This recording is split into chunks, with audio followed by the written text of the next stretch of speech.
hello, and welcome to another episode of the Red Sisterhood. I don't even know what to call it, podcast chat, little. Sometimes it's an audio, sometimes you get to see our face. It's just hanging with us, really. I'm going to let Helen introduce today. Put me on the spot. I think we're going to explore expectations a little bit deeper. I know that we probably touch on this regularly, and I'm sure that it shows up in lots of our little natters, because I know that it kind of interweaves with interweaves. Is that a word? Intertwined with her. With lots of the things that we cover, but I think it's, for me, in terms of feeling good and doing our thing in the world, expectations of self is massive. And I know that we haven't kind of deep dove, I'm not speaking correct English today, done a deep dive into expectations of self, even though I know that we're both sticklers for having high, potentially unrealistic expectations of ourselves sometimes. Yeah, anything you want to add to that? Yeah, I think it really is. It's having incredibly high expectations of yourself and then expecting that from other people. And I think, again, as I said in the last one, as I will always say, and I'm a monkey putting my hands over my mouth. I wonder what that means, Freud. Am I not wanting to be heard? So we have unrealistic expectations of ourselves and of others, and we also totally lost my train of thought. I'm going to you. Okay, I thought, Got it in my head. Little birds have come and stolen it. what is going on? This is unlike you, Lisa. Are you feeling okay? Unrealistic expectations of self. Yeah, I think it's funny because people say, I hear this a lot where everyone's like, you don't know the potential that you've got, and I'm like, I can feel the potential that I've got.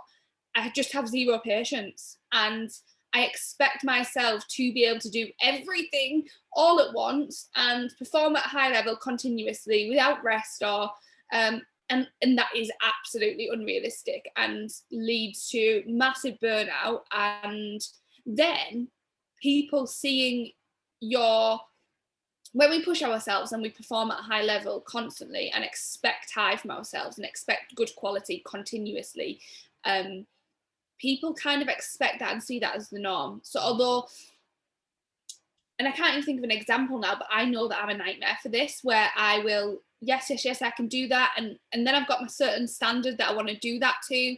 And I'll spread myself thin. And then somebody will come and ask for one more thing, or can I do this? Or an opportunity will come up that I really want to do. And I'm like, yeah, I can do that, but I can't.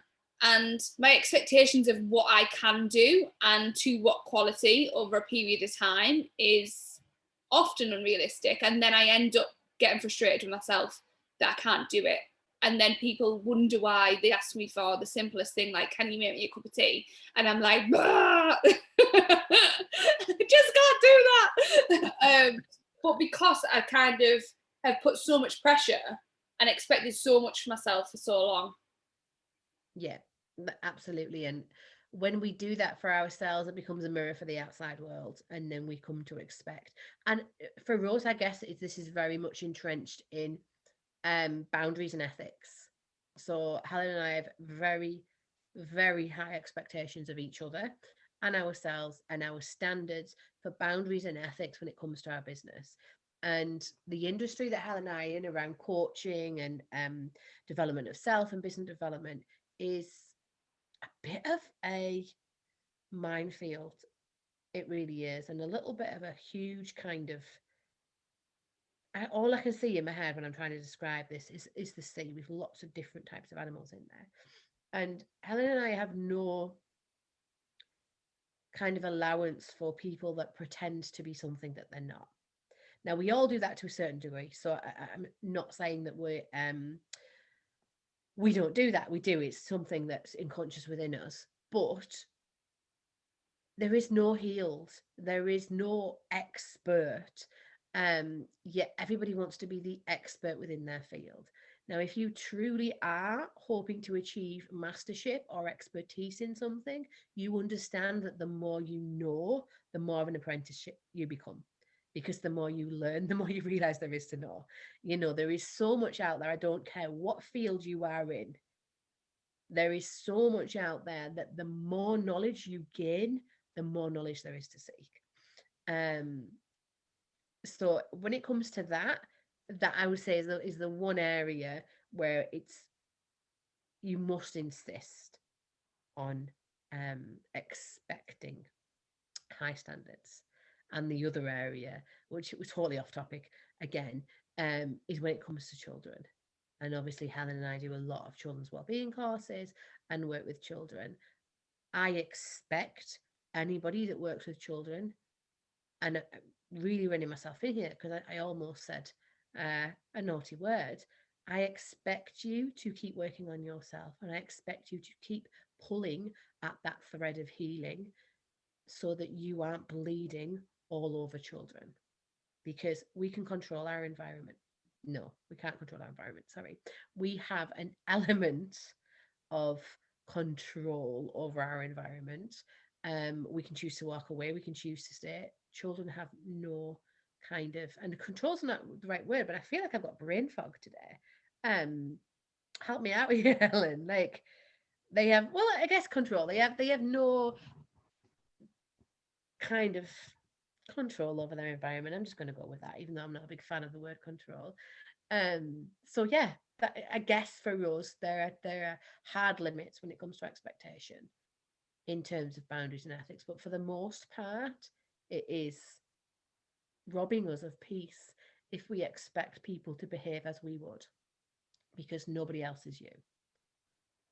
Yeah. And as Helen was saying there about um giving, giving, giving. If you're a serial giver and then you start to set boundaries, people will push back and people will make it feel like you've done something wrong because they then have an expectation that you're always going to give.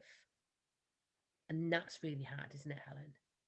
Yeah, massively. It's kind of where's the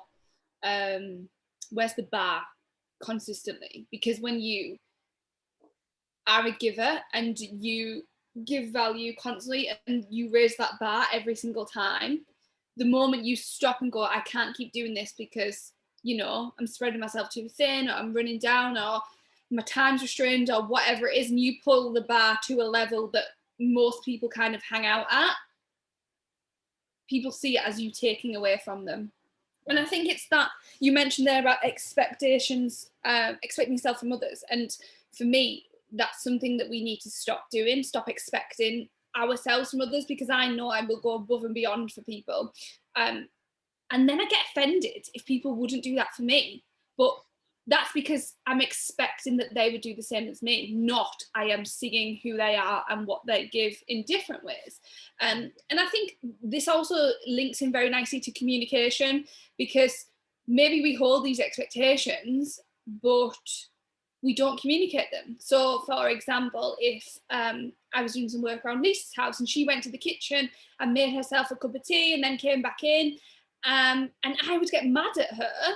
This is a total made up scenario, by the way. I would get mad at her because she hasn't made me a cup of tea too. I would get mad at that. I haven't communicated that my needs or what I expected from her, but equally, I'm expecting that because I would have made her one.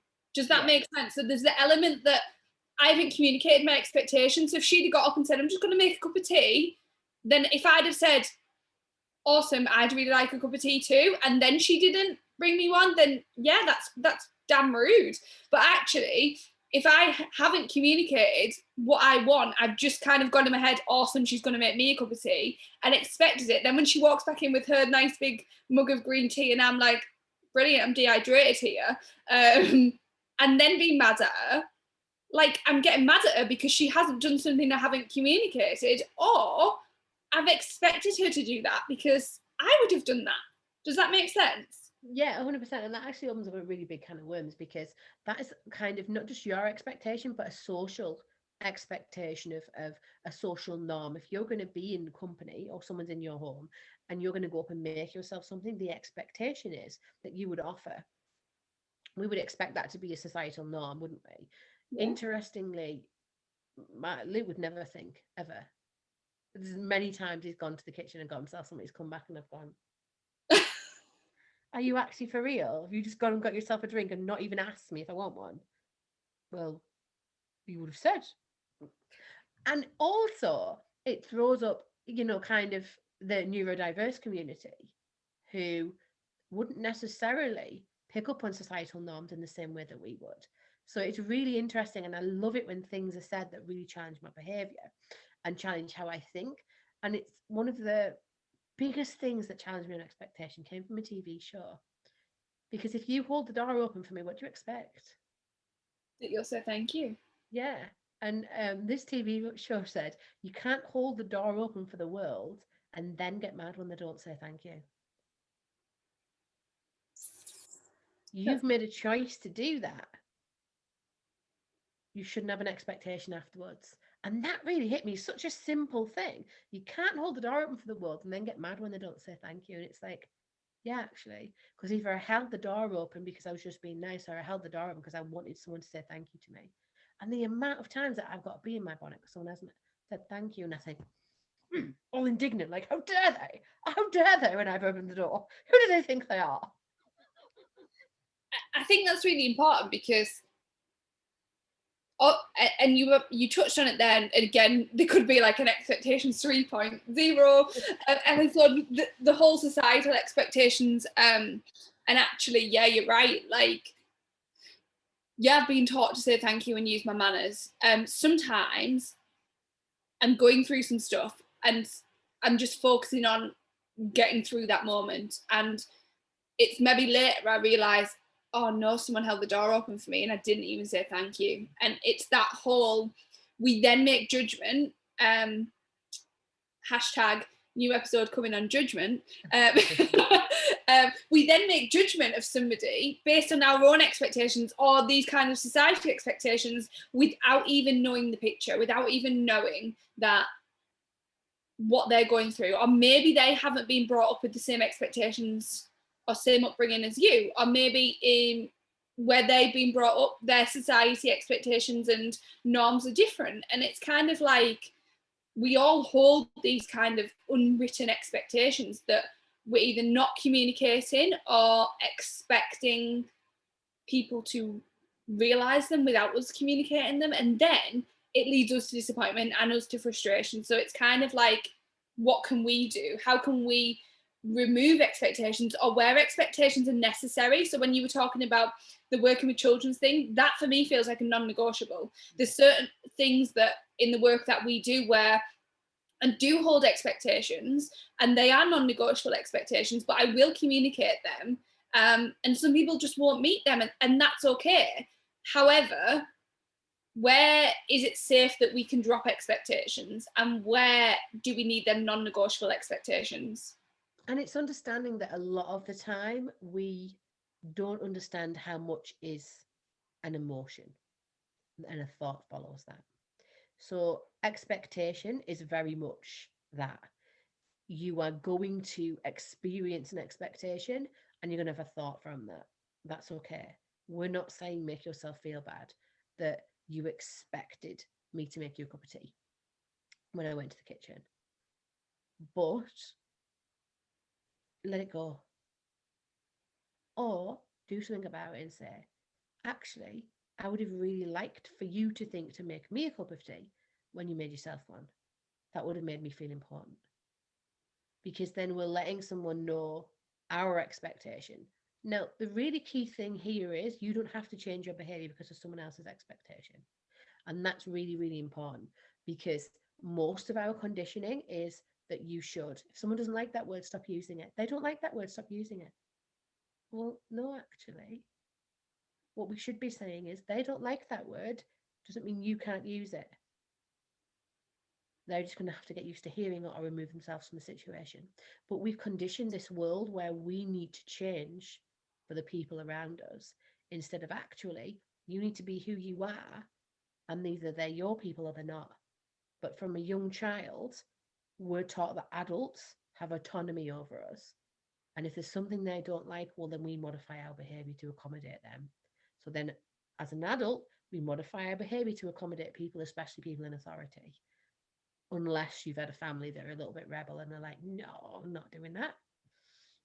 And it's really, really important to respect people, but not necessarily modify your behavior to appease others.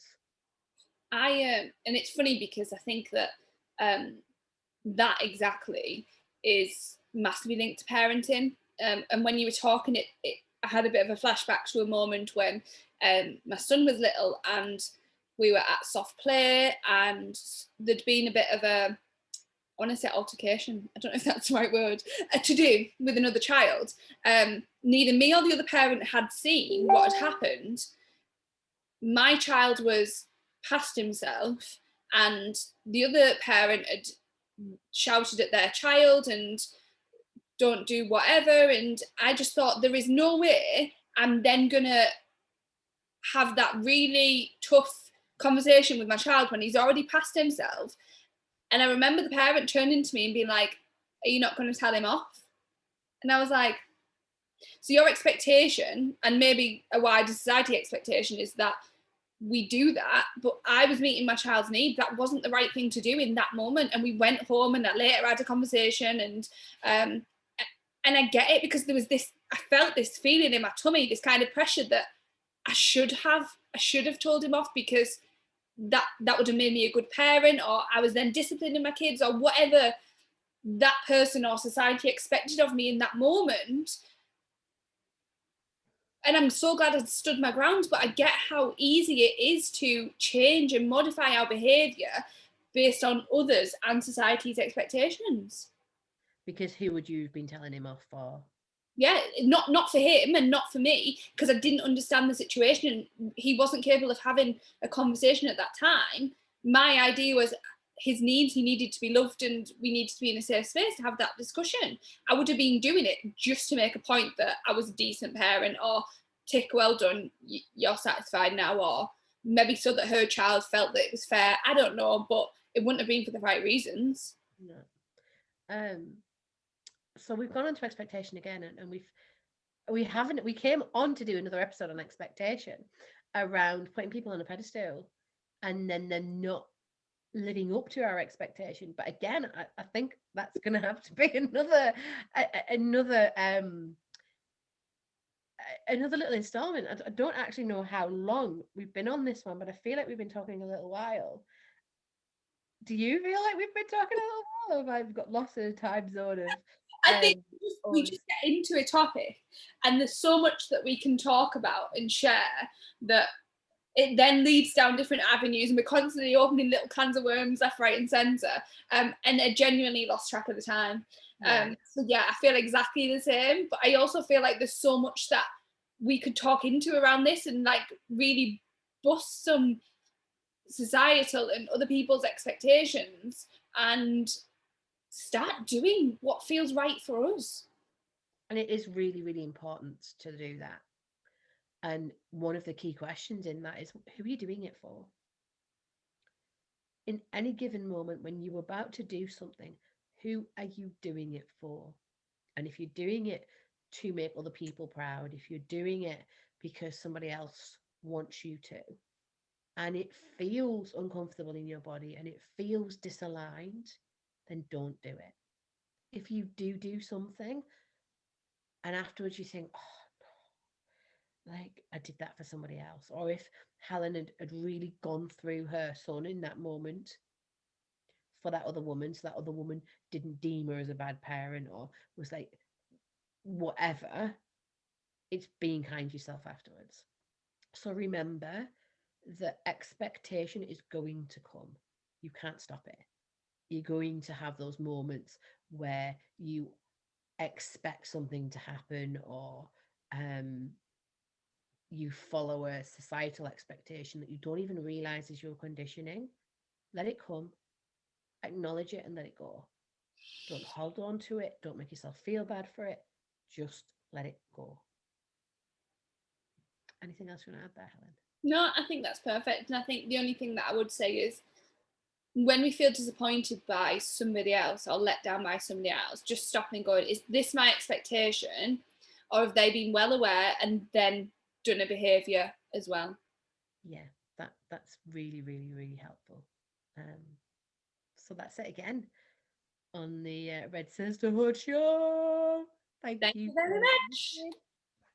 listening. Thank you and good night.